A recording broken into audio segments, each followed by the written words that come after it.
আমার বিশ্বাস আমার কেন্দ্র সরকার যাকে গুরু বলে মানে আমেরিকা ডোনাল্ড ট্রাম্পকেও নিয়ে এলো ভারতের ইতিহাসে ওয়াকফকে নিতে পারবে না, এটা চ্যালেঞ্জ দিয়ে যাচ্ছি আমি আপনাদের কাছে।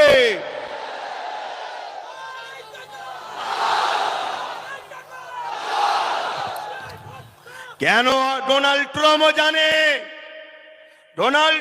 জানে এরা উলো খেলাদের বংশের উত্তরসূরি নয়, এরা খালেদ বিন ওয়ালিদের উত্তরসূরি, এরা মৌলা আলী শেরে খোদার উত্তরসূরি, এরা আমার ফারুকের উত্তরসূরি।